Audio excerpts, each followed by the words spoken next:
Hi everyone, I'm attorney Vince Hein with Russell Law Offices, and in this video we're going to talk about basic estate planning. So I'll cover wills and trusts and powers of attorney and kind of a basic estate plan and give you some examples. So when it comes to estate plans, most people know about a will. It's the most popular document out there.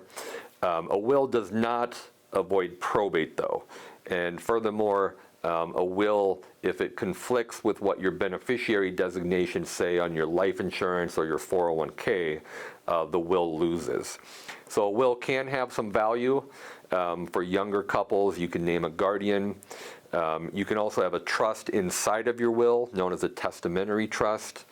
And a lot of younger couples, a will package makes a lot of sense because it's very cost effective, and you can have that trust set up just in case you and your spouse pass away, and now money goes into a trust for the benefit of your kids, and they don't get it the day they turn 18, and you've got somebody in charge of that pot of money. So wills have some value, but you don't avoid probate.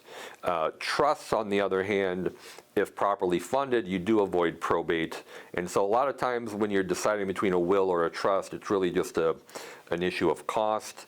Trusts are more expensive on the front end, but cheaper on the back end. They're also more private, they're faster, and they're just less burdensome than a will which gets submitted to the probate court, and now you've got a probate to go through. Probate is slower, pricier, and it's really mostly public record. So if you have a nosy neighbor who kind of wants to learn more about the assets, they can do so.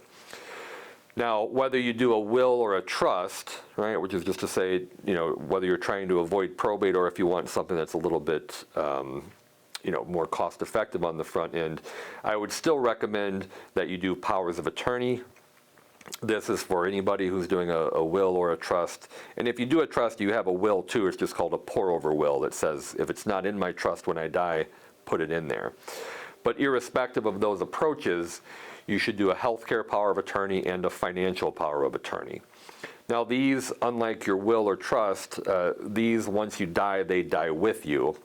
But therefore, when you are alive but sick, so that somebody can manage your financial affairs and somebody can manage your healthcare decisions. If you don't have these and you get sick, then you have to petition for a guardian. So somebody has to go to court, petition for a guardianship to manage those decisions for you. So one way to think about powers of attorney is kind of like guardianship insurance. If you do those, you shouldn't have to have a guardianship later. Now there are some exceptions if you need a protective placement and things like that. But ultimately, the takeaway here is whether you do a will or a trust, no matter the sophistication level of your estate planning, you still want to do a healthcare power of attorney and a financial power of attorney.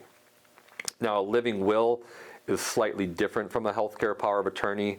A living will is really where you check a few boxes saying, I don't want to be on life support in a persistent vegetative state, but you don't appoint someone to make decisions.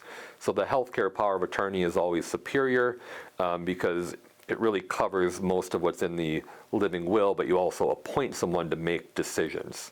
So the living will doesn't appoint anybody to be in charge. So healthcare power of attorney is better. A living will, I think, does work well, especially for people who don't have somebody they can choose. And sometimes you do a living will and a healthcare power of attorney together. Most of the time, though, you would just do the healthcare power of attorney. So those are kind of the basic documents that we would do. If you do a trust, we would also do a deed to transfer your home and real estate into the trust. We don't do that with a will. And there's some other things you can do as well, whether you do payable on death beneficiary designations at your bank, or transfer on death beneficiary designations. That can be part of this as well. So we would coordinate that as part of your estate plan, whether you do a will or a trust.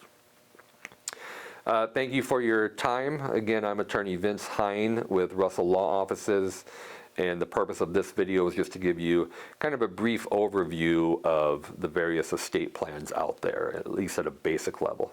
Thank you.